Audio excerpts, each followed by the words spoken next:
Hey, family, and welcome to Excellence in Everything Live. I am your host, and on EIE, we talk about all things building confidence, building competence, and competitive advantage for those who will soon lead tomorrow's workforce, which includes teens, young adults, and early careers. All love my piece of in one.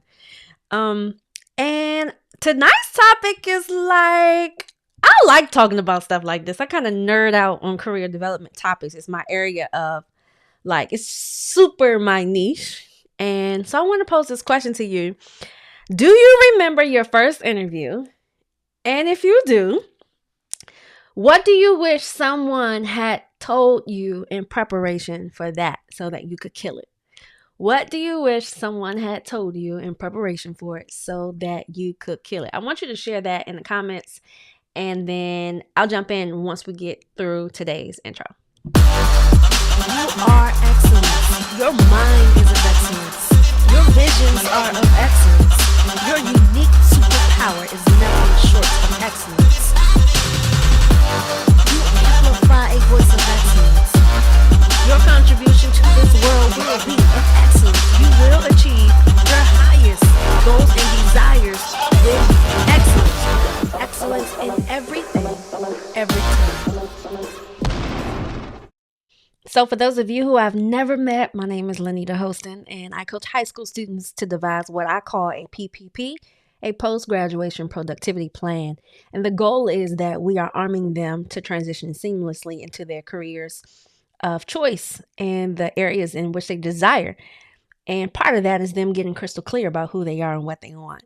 So I'm really passionate about that work. I'm an award-winning author, philanthropist, and edutainer, which I combine education and entertaining and provided educational related topics in an entertaining way. That's my word of an edutainer. And I just have this world vision of people doing what they absolutely love. And so when you meet with me on Tuesdays, we're going to be talking about basically equipping someone to do what they love. And sometimes that means getting past a decision maker or waving a decision maker in your favor because you feel like you're the best person for the job. If you are watching live, I want you to go ahead and let me know. Say, hey, I am here. I see JP is here. We are so excited that you're here watching us live. I know you usually catch the replay. So thank you for joining us. And before we jumped into the introduction, I asked the question, do you remember your first interview? And if so, what do you wish someone would have shared with you? And JP said, boy, I was sweating. Invisible bullets on my very first interview. I wish I was told to simply show my true personality. Oh man, that is so good. So good. I remember my first interview. I interviewed a lot. I mean, which one? What kind of interviews? I guess my first one would have been when I interviewed for my first job in high school, which was for Starbucks, and I wouldn't count that. I did a lot of interviews in college for student organizations. I did a beauty pageant. I had to interview for that. But my very first professional career-related interview, that one, I'm gonna be honest, I crushed it. And I was the absolute youngest candidate. At the time, I was 22. And later down the line, while I was in that role, my supervisor, who was the VP of communications at the time, came back and told me, she said, out of the 21 applicants that we had, not only were you our first pick, but you were the youngest. You were the only person I knew without a shadow of a doubt could do the job very well. And that's why we selected you. So tonight, when I talk about crushing an interview, I didn't go on Google. I usually don't go on Google for the content. Literally, sometimes it's through experience or study. Things that I study and I want to cross share. But tonight's content, I'm really going to give you from my experience. And I mean this in the most humblest way. I do crush every interview that I do. That's just all I'm going to say. Before I jump into those 5 ways you can crush your interview, I want to share with you, last month I was at St. Bonaventure University, and I want to share with you the recap of what it was like to be with their 500 new students, and they vary in ages. Check this out. The most powerful thing that people can do for you is plug you in the room when you're not there. You only get that kind of relationship when you've built it. My name is Chris Brown. I'm the Executive Director for the Student Success Center at St. Bonaventure. One of the things that we love about what she talks about is helping students build their network, building the people that are going to motivate them, that are going to support them, and are going to be part of their journey, whether they're people from their home or people from here on campus that they continue to meet and build relationships with. As an upperclassman student, I thought that a lot of the information shared today was really valuable for the freshmen to learn about, especially with the people that surround you, just making sure that they're people that really want to see you win, and also taking breaks when you need it to help refuel your mind, as well as all the other information shared today. I thought it was really helpful. After reflecting on what I heard today from our speaker, I really thought she hit home on what Bonaventure is really about, our networking community of Bonnies are everywhere. And it really hit me as a junior now at St. Bonaventure, where I can take this experience and keep growing my networking, going into my experiences in the future, getting a job.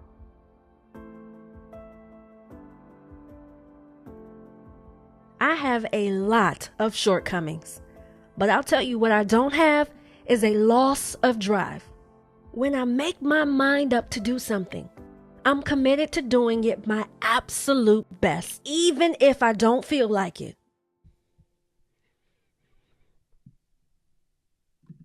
And that walks me right into what we're going to talk about today in terms of even when you don't feel prepared or ready to do something, you do it anyway.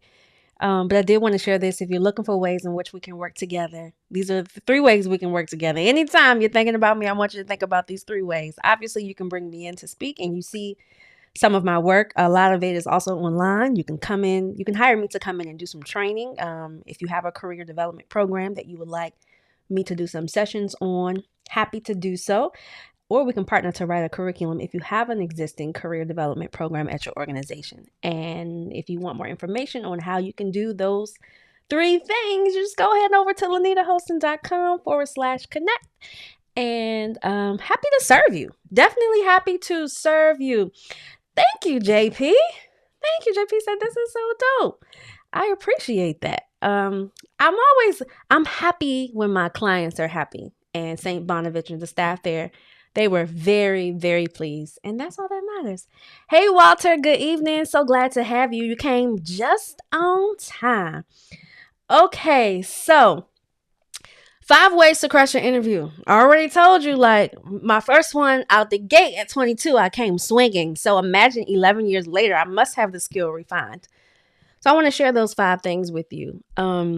And I want you to think about which of the areas could you use maybe an increased sense of confidence so that when it's time to go for the interview, you'll be prepared.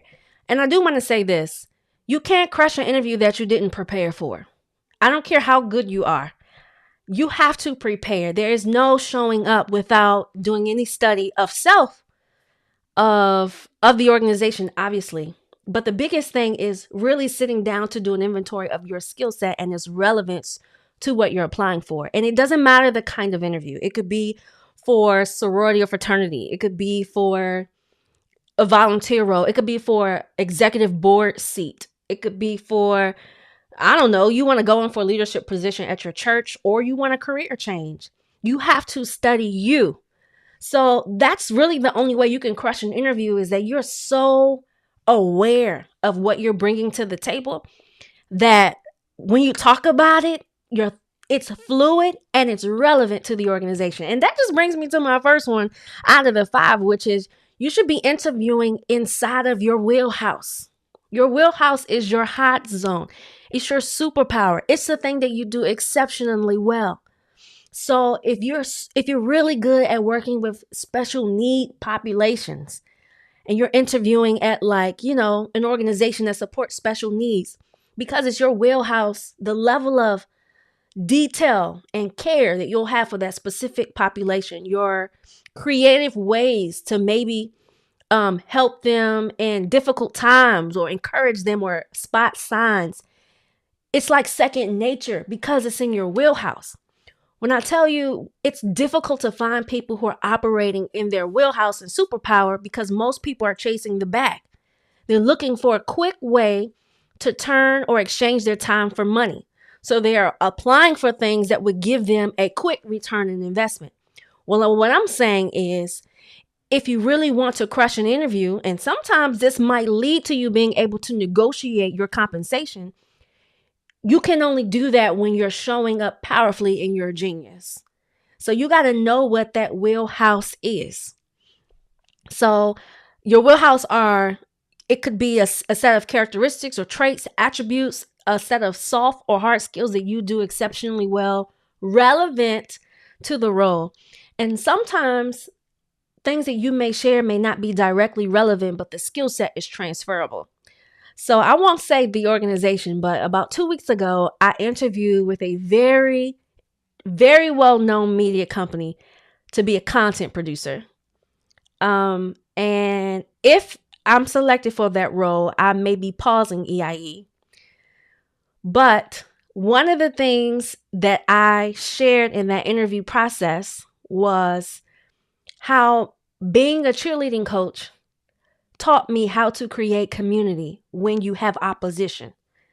So I shared with them how I was placed inside of a community that wasn't community-like. So not only were they not enthusiastic about the sport, they weren't trained about the sport, and the community that they were a part of didn't respect the sport. So there was a lot of change. And I just talked about how creating community means building respect and rapport with those who you work with. Like, who would think being a coach could translate into other things? But sometimes those external experiences do help to make you even more refined in the direct skill set that you'll be applying for a role. So don't be afraid to talk about the other things that you do that may seem indirectly related or not relevant, but they have an indirect correlation. And they amplify your wheelhouse. And likely if you're doing something on the side or volunteer, something you're passionate about. So extract what skill sets you've grown or refined from those experiences and just make them relevant to what you're interviewing for. Here's the second one. I need you to do your research. This is 2 and 3 wrapped in one. I mentioned this earlier. You have to do the research of self. So what I would typically do is I would write an inventory of every experience that I've had that would relate to this role. Why I am adequately equipped to do this work based on my experience. It really should be on if you submitted a resume. Sometimes you don't have a resume. Sometimes somebody plugged you or somebody's betting on you. You have an interview, the opportunity to interview. But if you submitted a resume, you should have handpicked the opportunities that will make it relevant for your skill set.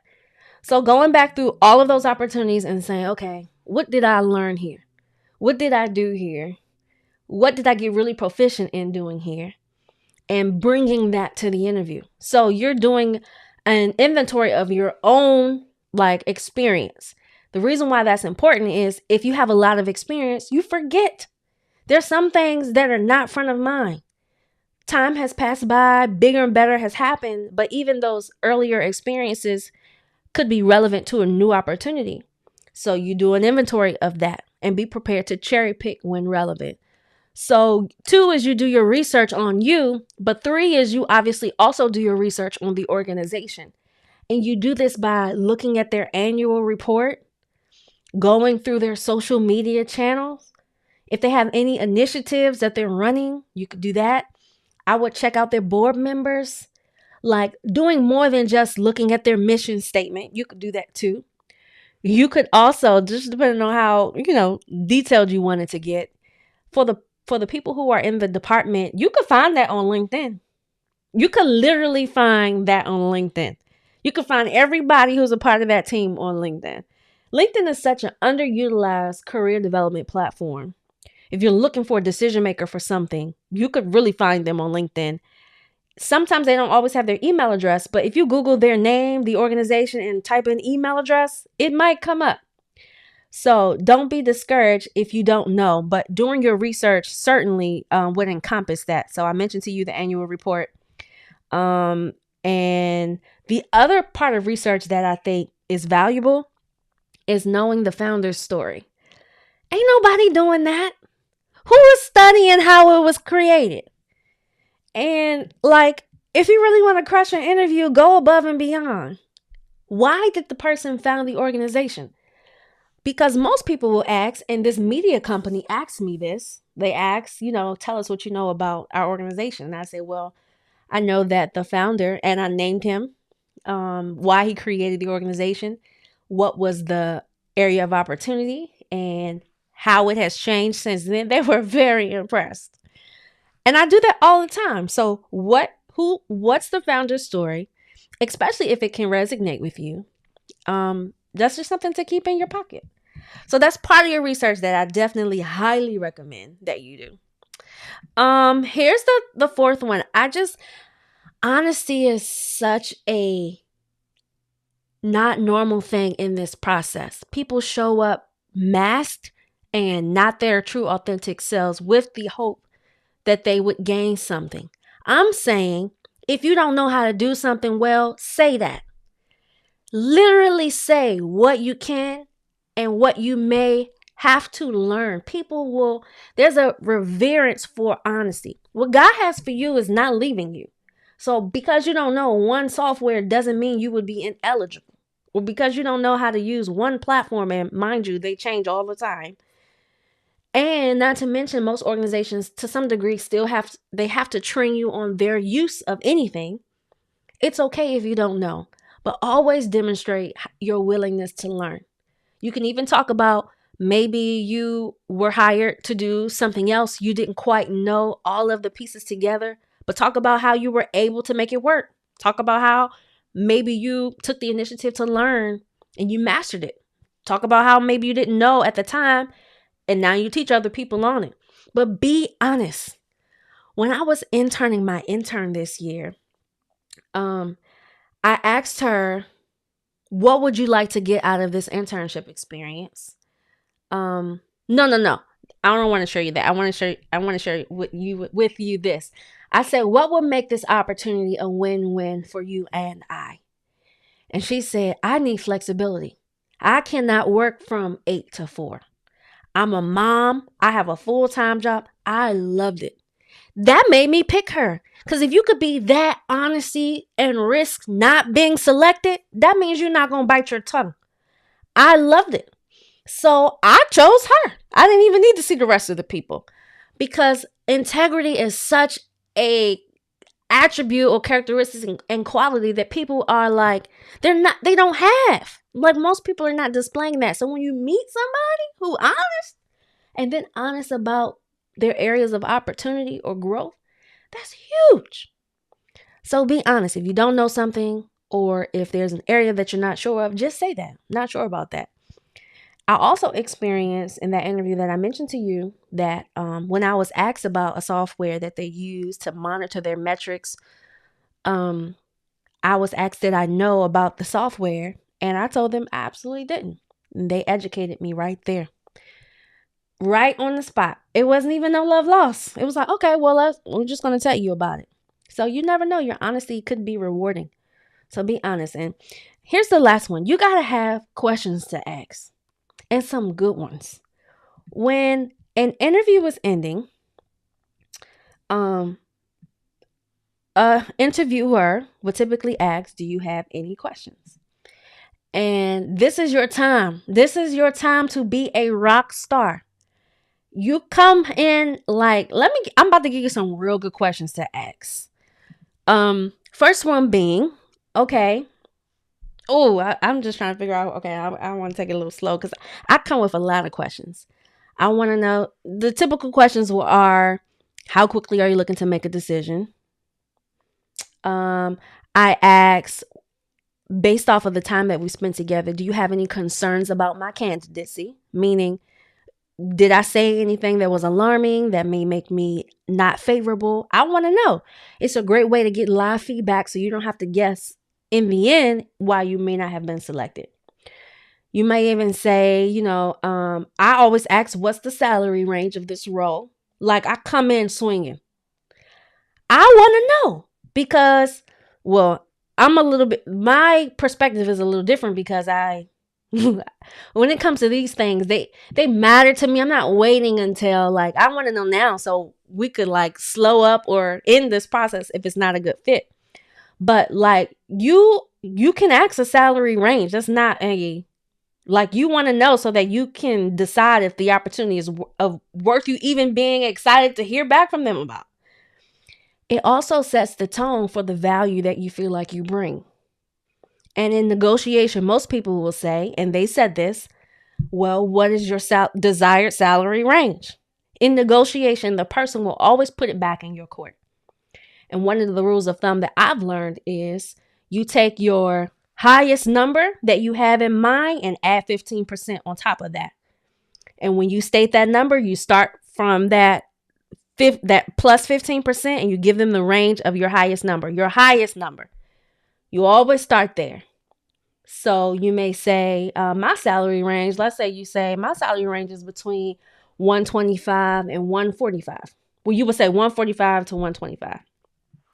And then they may come back and say, okay, well, this position, we were more so budgeting for about 100,000. Typically, what will typically happen is they'll say, if there is or is not some flexibility, and then they'll ask you, would you be open to negotiation? And then that is when you can talk about other areas, because pay is not the only benefit that you can negotiate in that process. You can negotiate other things, additional time off, some other benefits, stock. What am I trying to say? What are some other things? Travel. You Google it and you will find some other things that you can ask for. But the goal is that you're asking questions that not only demonstrate that you see yourself as a viable candidate, but two, the other kind of questions that you should be asking should be relevant to the role. So you may say, if they describe the role and you have there were some gaps in between what they were trying to describe, you may say, you mentioned that the person would be a project manager. Whom would they be managing? Would that be a junior level person, a senior level person? And that, if you're a student and you're interviewing for something, you may say, you mentioned that there are 2 cashiers on site. Is there a supervisor? Who's responsible for closing at the end of the night if I'm coming in at the last shift? So asking the kind of questions that indicate you were listening and very engaged during the interview process. Great questions. Asha says, yes, always ask questions. Ask them. And it's okay. You should have some questions. So those are my 5 tips to crush an interview. I feel like the biggest thing is you have to do your research. You got to sit down and prepare. I would even say at least a few days out, 3 or 4 days, because when you're doing that inventory of your skill set and experience, you may not think of everything in that time period, but as a day passes by, you may think of something else. The other thing is, if you prepare in advance, if you're doing an in-person interview, if you're really good, let me rephrase that. If you really want to make a favorable impression, bring something tangible to support what you've been talking about. That would be a portfolio. It could be examples of work, research, writing samples, photos of your whatever's relevant. If it's a visual role, photos of past work, creations that you've had that are all relevant to them. Most people aren't doing that. The only way to crush something is to be a differentiator, to stand out very loudly. And I've mentioned this before. When I was at a high school and I was a cheerleading coach, yes, Asha, the interviewer will know the most prepared candidate. I done sat in on some raggedy interviews.